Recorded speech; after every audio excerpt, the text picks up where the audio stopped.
날이 자꾸 추워지고 있고 또 가을이 깊어가고 있습니다. 가을은 무슨 계절이죠? 남자의 계절인가요? 독서의 계절이죠, 그죠? 성경 말씀을 더 많이 읽고 또 많이 깊이 상고하는 그런 가을이 되었으면 좋겠습니다. 창세기를 계속 공부하고 있는데 아브라함을 통해서 우리가 계속 믿음이란 무엇인지에 대해서 계속 연구하고 있습니다.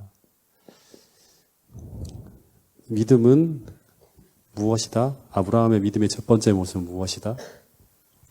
하나님의 부르심에 순종하는 것이다.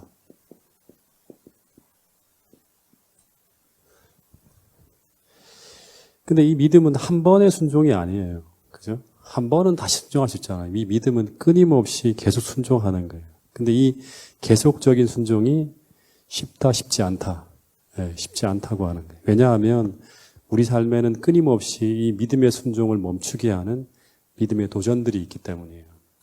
그런데 그럴 때마다 믿음은 현재 보고 있는 그 현실이나 그 주어진 환경이 아니라 그 너머의 하나님의 약속을 계속 믿고 오늘을 사는 거예요. 그래서 두 번째는 믿음이란 무엇인가 하면 현재 우리에게 주어진 그 현실이나 또는 우리가 처해 있는 환경이 아니라 무엇을 믿고 사는 것이다? 약속을 믿고 사는 거예요.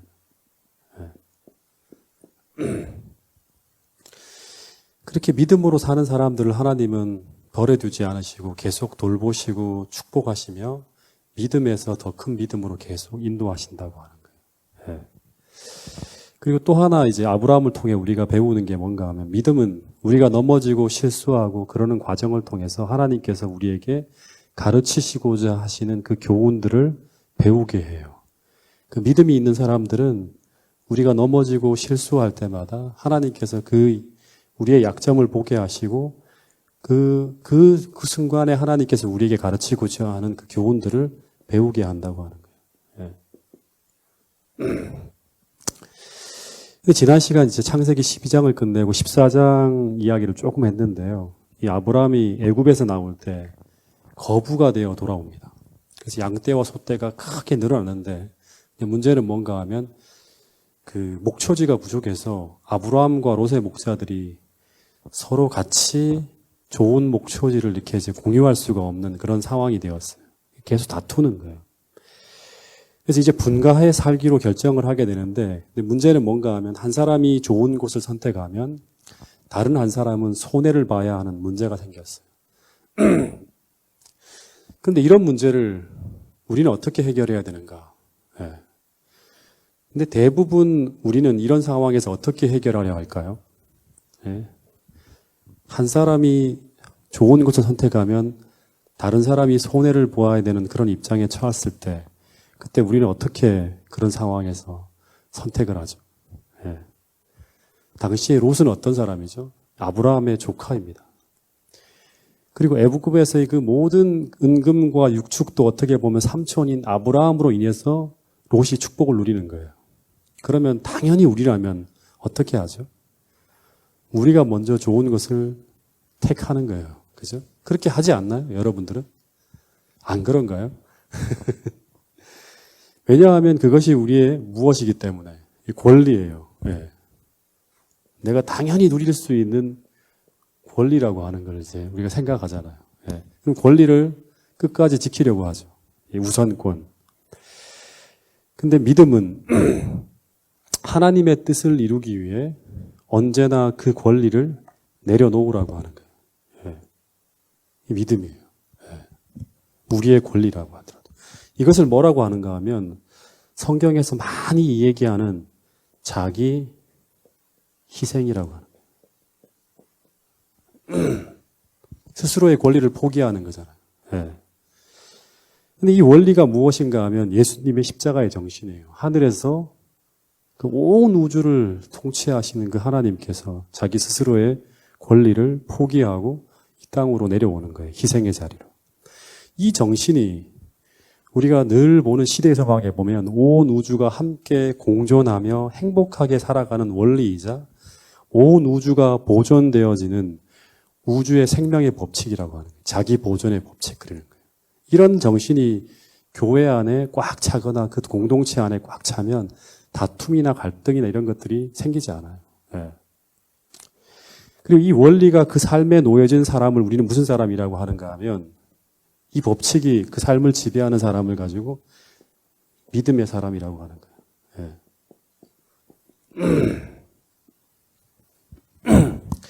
그리고 그 사람이 바로 산상수훈에 보면 하나님께 속한 하나님 백성이라고 하는 거예요. 예. 그래서 이 믿음의 사람 아브라함은 창세기 13장 8절부터 9절에 보면 이제 이 문제를 해결하기 위해서 자기의 당연한 권리를 어떻게 하는가 하면 그 선택권을 자기를 희생하며 내려놓았다고 하는 거예요. 믿음이 있었기 때문에. 예. 창세기 13장 8절부터 9절 말씀을 같이 읽어보겠습니다.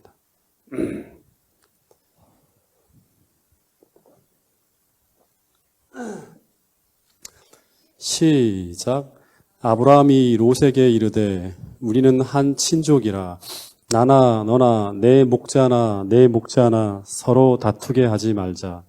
내 앞에 온 땅이 있지 아니하냐. 나를 떠나가라.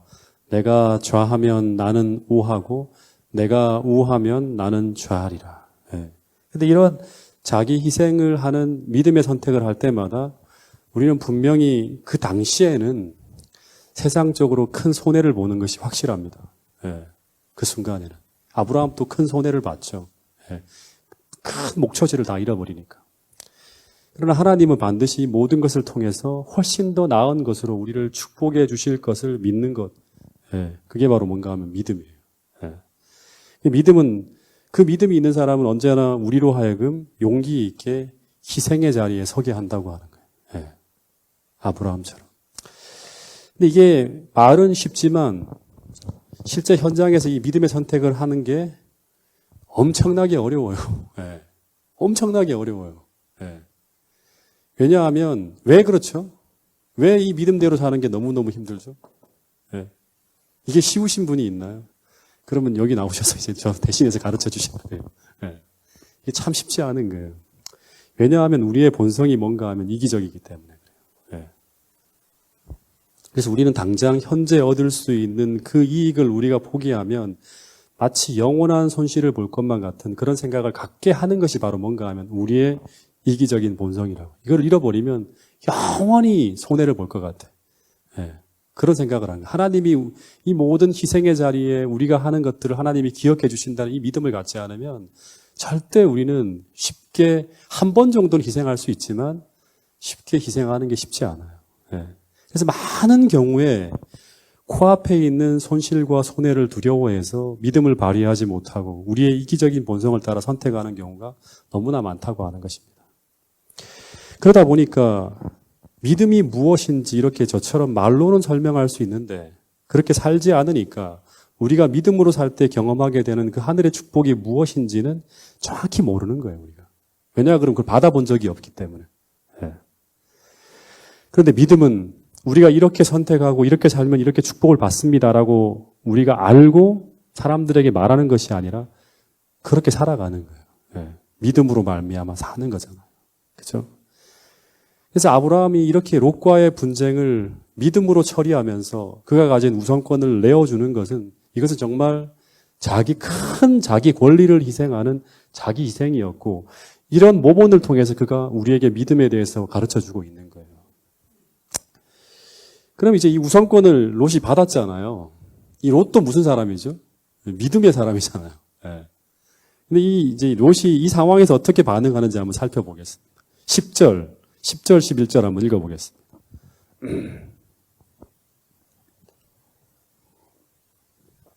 읽어볼까요? 시작. 이에 롯이 눈을 들어 요단 지역을 바라본즉 소알까지 온 땅에 물이 넉넉하니 여호와께서 소돔과 고모라를 멸하시기 전이었으므로 여호와의 동산 같고 애굽 땅과 같았더라. 그러므로 롯이 요단 온 지역을 택하고 동으로 옮기니 그들이 서로 떠난지라. 예. 먼저 롯이 이 우선권을 받았는데 어디서 살아야 될까 생각을 했겠죠. 그런데 이제 눈을 딱 들어서 요단 지역을 딱 바라보는데 이 소알까지 온 땅에 물이 넉넉했다고 합니다. 첫 번째는. 두 번째는 그 동네가 뭐 같았다? 여호와의 동산 같았다. 세 번째는 애굽 땅과 같았다고 합니다. 그러니까 이 말은 요단 지역을 이렇게 바라보는데 너무나 살기 좋은 것처럼 보이는 거예요. 물이 후악 풍부하고 그리고 여호와의 동산 같았다고 하는 말은 무슨 말이죠? 에덴 동산과 같았다고 하는 거예요. 이 말은 낙원과 같았다고 하는 거예요. 아, 하나님께서 언약하신 이 약속의 땅이 바로 저기구나. 이런 생각을 하게끔 만들 만큼 너무너무 좋았다고 하는 거예요. 애굽 땅과 같았다고 하는 것은 뭐예요? 애굽 땅은 아브라함이 기근 때 어디로 내려갔죠? 애굽으로 피신을 했어요. 근데 그곳에서 이 롯이 다 봤죠. 나일강을 중심으로 쫙 펼쳐지는 도시들을 보면서 그 정말 너무너무 애굽의 화려한 그런 어떤 문화들을 쫙 본 거예요. 살기 좋은 그 땅을. 그래서 이 말들은 롯이 바라보는 그 요단 지역이 하나님께서 말씀하신 그 젖과 꿀이 흐르는 낙원, 즉 자신이 꿈꾸던 이 행복을 보장해 줄 것 같은 그런 땅이었다고 하는 거예요. 네. 우리가 추구하는 게 뭐예요? 행복하려고 그러는 거잖아요. 네. 행복하려고 그 땅을 선택하는 거잖아요. 그래서 근데 이런 물질적인 환경을 먼저 생각하며 선택을 하는 것은 이게 뭐하고 배치되는가 하면 지금까지 아브라함과 롯을 이끌어왔던 믿음의 정신과는 정반대로 흘러가는 거예요. 물이 넉넉하고 그 다음에 그 동산이 에덴 동산 같고 애굽 같았다. 이 모든 것들은 뭐냐 그러면 환경을 먼저 이렇게 보는 거예요. 물질과. 근데 아브라함과 롯이 갈대아 우르를 떠날 때 보조와 선자에 보면 이런 기록이 있습니다. 이건 아마 많이 들어봤을 거예요. 그러나 그는 부르심에 순종하기를 주저하지 않았다고 합니다. 그러면서 그는 약속의 땅에 관하여 묻지 않았다. 무엇을 묻지 않았는가 하면 첫 번째, 토지가 비옥한지. 두 번째는 기후가 건강에 적합한지 묻지 않았어. 그리고 세 번째, 그 지방은 유쾌한 환경을 제공하며 재물을 쌓을 기회를 줄 것인지를 묻지 않았다고 하는 거예요. 다시 말해서 이것은 아브라함이나 롯이 그 지역을 떠날 때 우선 고려 사항이 아니었다고 하는 거예요. 네. 그 다음에 아주 중요한 말씀이 나와요. 그가 오직 물어본 건 하나예요. 뭘 물어봤죠? 하나님께서 말씀하셨으므로 그분의 종은 순종해야 했다. 왜냐하면 그에게 있어서 세상에서 가장 행복한 곳은 어떤 곳이다? 네. 가장 행복한 곳은 그곳의 환경이나 그곳의 물질이 아니라 하나님께서 그로 있기를 원하시는 곳인가 아닌가가 가장 중요한 질문의 주제였다고 하는 거예요. 아브라함에게 가장 행복한 곳은 하나님께서 그로 하여금 있으라고 한 그곳이 그의 가장 행복한 곳이었다고 하는 거예요. 왜냐하면 그곳에선 하나님과 동행할 수 있고 나를 사랑하시는 하나님의 은혜가 계속 내게 미치고 있고 그 하루하루 살아갈 때마다 하나님의 돌보심과 보호하심이 있는 그곳이 바로 어떤 곳인가 하면 아브라함에게 제일 행복한 곳이라고 하는 거예요. 근데 지금 롯이 하나님을 놓쳐버렸어요. 그의 행복이 무엇이다? 그곳이 에덴 동산 같고 그곳이 애굽과 같고 그곳에 물이 넉넉한 그 환경에 따라서 이제 그의 이 행복이 물질을 추구하는 방향으로 흘러갔다고 하는 거예요. 근데 오늘날 대부분 유혹에 끌려서 믿음을 떠나가는 사람들의 특징은 믿음을 떠나 생활할 때 우리가 기대하는 더 많은 기쁨과 즐거움이 있을 것 같고 그곳이 더 행복할 것 같아서 믿음을 포기하고 세상이 주는 행복을 찾아 움직여가는 거예요. 대부분의 사람들이 그렇게 선택을 해가는 거예요. 근데 우리가 속아서는 안 된다고 하는 거예요. 단지 인간적인 관점에서 우리에게 행복을 보장해 줄 것 같은 그 착각을 주는 그 요소들에 무엇이 있다? 무서운 함정들이 있다고 하는 거예요. 네, 무서운 함정들이. 여러분, 롯이 어떤 사람인가요? 이 롯. 롯이 하란을 떠나올 때 처음에 갈대아 우르를 떠날 때도 믿음으로 아브라함의 그 믿음과 같은 믿음이 있었기 때문에 갈대아 우르를 떠났죠.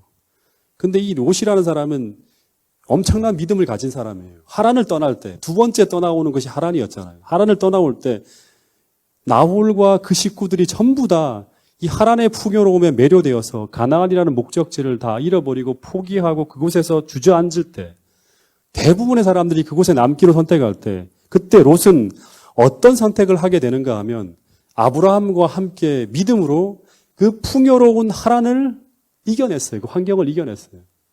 그 하나님을 떠나서 계속 가나안을 향해서 믿음의 전진을 했던 믿음의 사람이 누구인가 하면 바로 롯이라고 하는 거예요.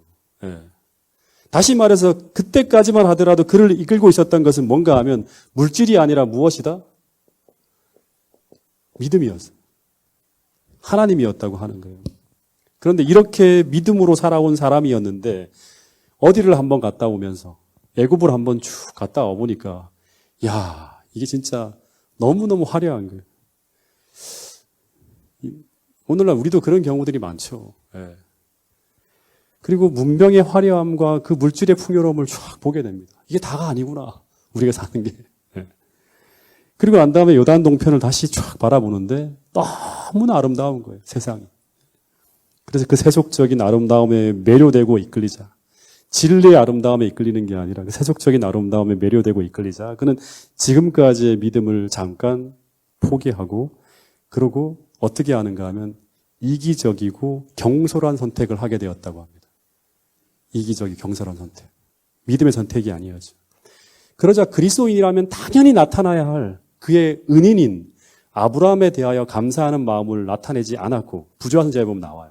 이기적이게 되었고 그래서 그가 아브라함에게 선택권을 양보하는 것이 예절이었으나 그 부조한 선지자에 나오는 내용이에요. 예절은커녕 그는 이기적으로 선택권의 이점을 다 차지하려고 노력하였다고 하는 거예요. 아브라함의 그 선함을 다 이용하려고 하는 거예요. 네. 그래서 우리는 또다시 이 말씀을 생각해야 돼요. 고린도전서 10장 12절 말씀에 보면 어떤 말씀이 있죠? 그런즉 선줄로 생각하는 자는 넘어질까? 어떻게 하라? 조심하라. 여러분 이 말씀을 여러분들의 마음속에 다 새기시기 바랍니다. 저를부터 모든 사람들이 선줄로 생각하지 말라고 하는 거예요. 늘 그리스도를 붙들고 가지 않으면 롯이라는 사람은 정말 대단한 사람이었거든요. 계속 믿음으로 살아내는 사람이었어요. 근데 가나안에서 넘어지는 거예요. 네. 여러분 다시 말해 우리가 늘 깨어서 각성하지 않으면 우리는 롯처럼 이렇게 어처구니 없이 쓰러질 수 있다고 하는 거예요. 더 큰 어려움 속에서 믿음으로 성공했던 사람이 여기서는 당연히 아브라함에게 우선권을 주는 건 어렵지 않은 선택이었잖아요. 하란을 떠날 때보다 훨씬 더 쉬운 선택이었는데 여기서 넘어지는 거예요. 11절에 보면 롯이 요단 온 지역을 택하며 동으로 옮기고 서로 떠납니다. 12절에 보면 아브라함은 가나안 땅에 거주하였고 롯은 그 요단 동편 지역들의 도시들에 머물렀는데 근데 본문에 보면 계속 그 장막을 옮깁니다. 또 옮기고 해서 어디까지 옮깁니까? 본문에 보면 소돔까지 이르게 되었다고 합니다. 처음에 소돔으로 안 들어갔어요. 왜냐 그러면 그 믿음이 아직도 양심이 두려운 거예요. 왜냐하면 그곳 소돔 사람들은 그 당시만 하더라도 여호와 보시기에 너무나 죄인이었기 때문에. 근데 계속해서 그걸 옮겨가는 거예요. 이 말은 롯이 처음에는 장막을 소돔에서 떨어진 외곽에 쳤다가 점차 소돔 가까이에 계속 다가가다가 완전히 소돔까지 이르게 되었다고 하는 거예요. 근데 그 이유는 무엇인가 하면 그가 삶의 방향을 더 이상 믿음이 아니라 계속 물질에 이끌렸다고 하는 거죠. 믿음이 계속 양보하는 거예요. 믿음이 뭔가 영향력을 발휘하지 못하는 거예요. 그 삶을 주도하지 못하고 계속 믿음이 작동되지 못하니까 계속 물질에 이끌려가는 거예요. 계속. 여러분 그러면서 그 이후에 어떤 일이 벌어졌는가 하면 물질을 많이 얻었을까요? 물질을 많이 얻었다고 합니다. 네. 그곳에서 부자가 되었어요. 그러나 그동안 그의 행복과 평안을 지켜주던 그 믿음의 울타리가 하나씩 무너지면서 그의 인생엔 물질은 쌓이지만 그가 그토록 꿈꿔왔던 행복이 다 사라지게 됩니다. 네. 소돔에서의 마지막 장면을 보면 그의 식구들이 다 타락하는 것은 물론이고 그가 지키려고 했던 모든 것이 다 사라집니다. 네. 이게 믿음의 행복이라는 것이 하나님 안에 있고 믿음 속에 있다는 것을 놓쳐버린 사람들이 결국엔 그 종말에 겪게 되는 일이라고 하는 거예요. 그래서 어떤 학자들은 롯이 당시 상황에서 최선의 선택은 무엇인가 하면 아브라함을 떠나지 않는 것이었다고 하는 거예요. 아무리 힘들어도 같이 살겠습니다. 제가 그 삼촌의 어떤 불편함을 겪지 않을 수 있도록 양보하고 이렇게 하겠습니다 하고 공존을 깨했어야 돼요. 네. 왜냐하면 아브라함이 어떤 사람인가 하면 하나님과 언약되어지고 하나님과 연결되어진 축복의 사람이라는 걸 알아요. 그래서 아브라함의 말을 따라가잖아요. 모든 식구들. 롯이 그때까지도 따라간 거예요. 그렇게. 여러분 마찬가지로 이 교회는 하나님의 진리로 언약되어진 축복의 교회예요. 하나님께서 이곳에 진리를 두셨고 이곳에 하나님께서 계셔요. 예. 그래서 어떤 순간에도 그 어떤 물질적인 유혹이 몰려온다 하더라도 여러분 끝까지 이 축복의 자리를 떠나지 않는 여러분과 저가 될 수 있기를 간절히 바라겠습니다. 믿음으로 바라본다 그러면 여러분이 이곳에 계신 것이 최선의 선택이고 여러분이 행복할 수 있는, 안전할 수 있는 최선의 장소가 이곳이라는 사실을 여러분 믿음으로 꼭 확인할 수 있게 되기를 간절히 바라겠습니다. 롯이 요단 동쪽으로 떠나갈 때 아브라함의 마음이 너무나 많이 허전했다 그럽니다. 근데 한번 상상해 보는데 이 아브라함의 아내가 누구죠? 사라죠, 그죠? 이 사라가 어땠을까요? 사라의 이제 아브라함의 성경의 기록들을 쭉 본다 그러면 사라는 아마 속이 터졌을 것 같아요. 아브라함이 당연히 누려야 할 권리와 우선권을 이렇게 다 빼앗긴 것처럼 보이잖아요. 그때 그의 아내 사라는 아마 아브라함에게 바보라고 하면서 얼마나 바가지를 긁었을까 한번 상상해 보게 됩니다. 그리고 그의 가신들은 이 주군의 어리석은 선택으로 말미암아 이제 주군이 좀 편한 길에서 이렇게 같이 목초지 속에서 이렇게 살면 자기들도 이제 같이 평화롭게 풍요롭게 지내는데 이 아브라함이 스스로 고생길을 택하는 이것을 보면서 너무나 안타까웠을 거예요. 왜 우리가 저것을 누려야 되는데 왜 저런 어리석은 선택을 해서 우리가 이 고생길을 걸어야 되나 하는 그런 생각을 했을 거예요. 근데 이후에도 계속 보겠지만 아브라함에게 놓여진 이 믿음의 법칙은요. 계속적으로 세상적으로 보면 어리석은 길을 계속 걷게 합니다. 나중에 또 보게 되겠지만 어찌 보면 당시에도 그렇고 오늘날도 그렇고 믿음으로 산다고 하는 것은 세상과는 다른 길을 걸어가는 거예요. 그래서 세상 사람들은 믿음으로 사는 사람들을 뭐라고 부르는가 하면 어리석은 바보라고 하는 거예요. 여러분 믿음으로 살아보세요. 그 소리 분명히 듣습니다. 그 소리를 안 듣는다 그러면 좀 생각해 봐야 돼요. 왜냐 그러면 믿음으로 정말 순진하게 살아가는 사람은 바보라는 소리를 듣게 돼요. 어리석은 사람이라고. 왜냐하면 당연한 권리를 늘 포기하고 늘 힘든 자리, 희생의 자리, 어리석은 어떻게 보면 정말 불편함을 감수하는 그런 자리에 늘 서는 사람이 바로 어떤 사람인가 하면 믿음의 사람이에요. 아브라함을 보면 그렇게 보여요. 그래서 이 길은 믿음으로 걸어가는 이 길은 무슨 길인가 하면 넓은 길이 아니라 어떤 길이다? 좁은 길이라고 하는 거예요. 많은 사람들이 걷지 않아요, 이 길을. 마태복음 7장 13절 한번 펴보겠습니다. 마태복음 7장 13절.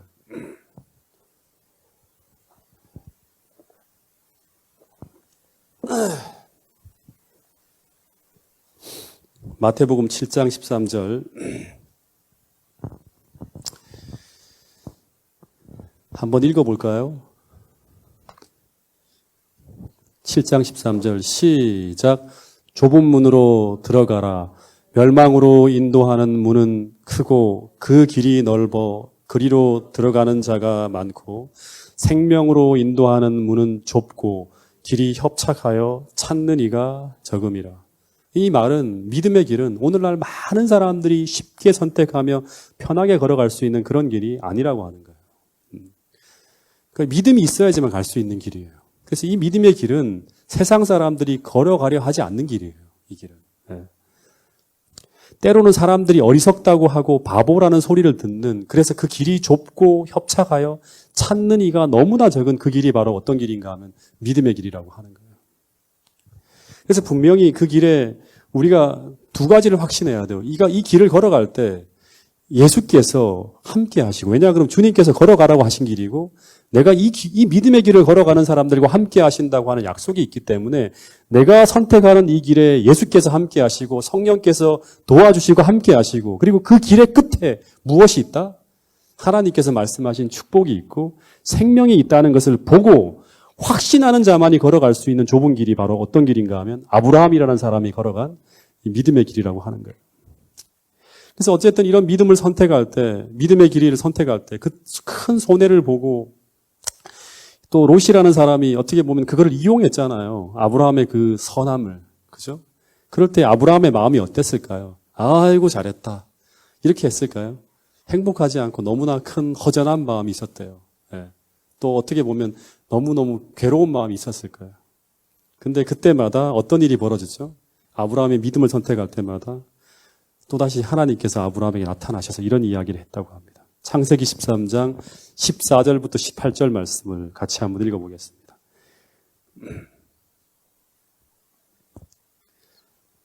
창세기 13장 14절부터 18절. 자, 시작. 롯이 아브라함을 떠난 후에 여호와께서 아브라함에게 나타나 이르시되 너는 눈을 들어 너 있는 곳에 북쪽과 남쪽 그리고 동쪽과 서쪽을 바라보라. 보이는 땅을 내가 너와 내 자손에게 주리니 영원히 이르리라. 내가 내 자손이 땅에 티끌 같게 하리니 사람이 땅에 티끌을 능히 셀 수 있을진데 내 자손도 세리라. 너는 일어나 그 땅을 종과 행으로 두루 다녀 보라. 내가 이것을 내게 주리라. 그래서 그 다음에 아브라함이 어떻게 합니까? 이 말씀을 듣고 난 다음에 또 예배를 드렸다고 하는 내용이 나오면서 끝이 납니다. 그러니까 하나님께서 롯이 떠난 후에 아브라함이 마음이 어떻게 허전하잖아요. 하나님께서 나타나서 아브라함에게 뭐라고 말씀하시는가 하면 너가 손해보는 그런 것을 했지만 일을 했지만 너 믿음으로 했잖아. 그러면서 하나님이 자 아브라함아 사방을 한번 봐봐. 동서남북을 다 봐. 이게 다 너 땅이야. 그러는 거예요. 그러면서 또 하나 말씀을 하시는데 뭐라고 하는가 하면 땅의 티끌을 한번 세보라고. 얼마나 많은지. 그렇지 너의 후손도 그처럼 많게 해줄 거라고 약속을 해요. 이게 어떤 이야기인가 하면 이거를 이제 쉽게 좀 풀면 하나님께서 너가 믿음 때문에 참고 희생하고 눈물을 흘리면서 믿음으로 행하는 그 모든 수고와 희생을 하나님께서 어떻게 하신다? 다 기억하고 있다고 하는 거예요. 너가 참아내고 힘들어한 그 모든 것들을 다 어떻게 하고 있다? 기억하고 있다고 하는 거예요. 여러분 이게 얼마나 감사한 일인지 몰라요. 예.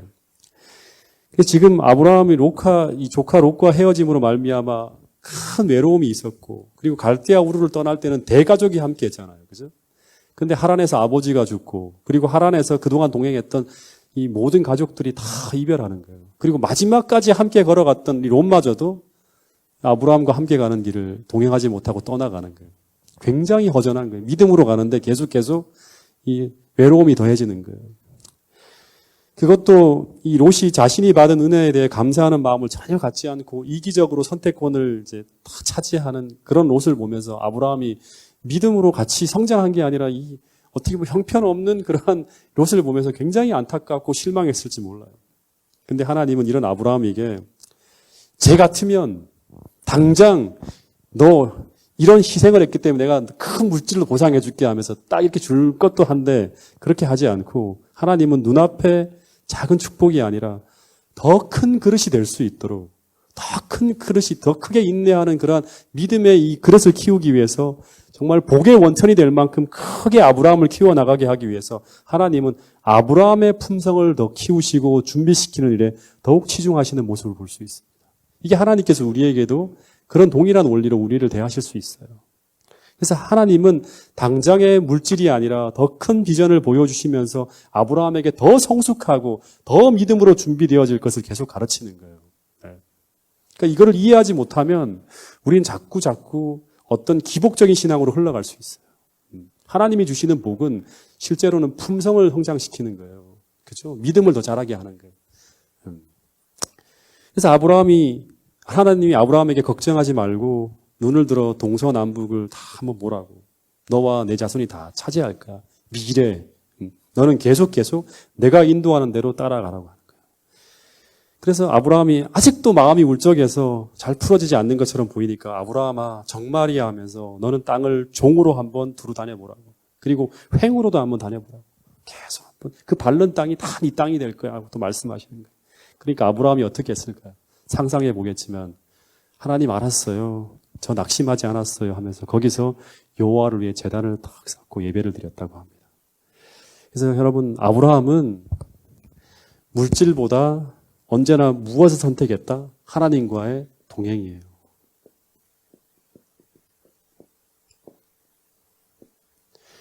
그러니까 언제나 물질과 하나님 사이에 갈등이 일어날 때마다 언제나 아브라함은 물질이 아니라 하나님과의 동행을 선택하는 사람이 바로 믿음의 사람 아브라함이었다고 하는 거예요. 이것을 성경은 무엇이라고 하는가 하면 믿음이라고 하는 거예요. 믿음. 그래서 우리는 이 선택의 문제에서 정말 잘 결정을 해야 돼요. 어떤 선택을 해야만 할 때 진짜 잘 결정을 해야 돼요. 이 롯이라는 가 아브라함의 운명을 가르는 게 다 뭔가 하면 선택력이었어요. 어떤 걸 선택하느냐에 따라서 완전 길이 달라지는 거예요. 비슷한 길을 따라왔다가도 완전히 다른 길로 갈라지는 걸 볼 수 있습니다. 세속적 이익을 추구하기 위해서 때로는 그것을 알고서라도 신앙이 우선순위에 계속 밀리는 사람들이 있죠. 예. 여러분, 롯이라는 사람이 베드로후서 2장 7절에 보면 의인이었다고 얘기합니다. 의로운 그 롯이라고 이야기를 해요. 그러니까 롯은 신실하게 하나님을 섬기던 믿음의 사람이었어요. 근데 이 롯이 아브라함과의 동행에 어려움이 생겼을 때 이 롯은 소알과 소돔 땅이 비옥하고 풍요로웠지만 롯은 그 땅의 거민들이 여호와 앞에 큰 죄인이라는 것을 어떻게 했다? 알았다고 하는 거예요. 알았다고. 네. 그러나 이 선택이 잘못된 선택이라는 것을 알고 있었지만 그러나 그는 이 선택이 그저 아주 사소한 잘못, 작은 잘못 정도로만 생각하며 걸어갔어요. 그냥. 근데 이 롯의 작은 선택으로 말미암아 롯의 가정 전체가 큰 위험에 빠지는 줄을 꿈에도 몰랐겠죠. 그가 아끼고 사랑하고 소중했던 것들을 다 잃어버리는 거예요. 여러분, 우리도 마찬가지예요. 요한계시록 13장, 14장에 나온 기별을 통해서 지금 현재 하늘의 기별이 무엇인지 그리고 무엇이 옳은 것인지 다 알고 있습니다. 그러나 현세적 유익을 위해서 이 진리를 거부할 수도 있다고 하는 거예요. 아는 것이 아니라 선택하는 데 있어서 선택력을 키우지 못하면 우리는 알면서도 다른 길을 걸어갈 수 있다고 하는 것입니다. 여러분, 오늘 믿음의 삶이 내일의 나의 신앙을 결정한다고 하는 사실을 꼭 기억하시고 오늘 현재 어떤 어려운 경우에도 언제나 믿음을 따라 살아가는 선택을 할 수 있는 우리 모두가 될 수 있기를 간절히 바라겠습니다. 그런 선택이 나의 미래에 정말 일요일 휴업령이 내려지고 온 세상이 다 우리의 생존을 어렵게 만드는 그러한 환경 속에 우리가 빠져든다 할지라도 하나님을 선택할 수 있는 그러한 믿음을 오늘 우리의 삶이 내일의 미래를 결정한다고 하는 것입니다. 우리 모두가 아브라함을 통해서 우리에게 보여주신 그 믿음 하나하나를 우리의 마음속에 새기고 또 그 믿음대로 살기 위해서 날마다 기도하며 주님 앞에 전진하는 파주중앙교회 모든 성도들이 될 수 있기를 간절히 바라면서 오늘 말씀을 줄이도록 하겠습니다.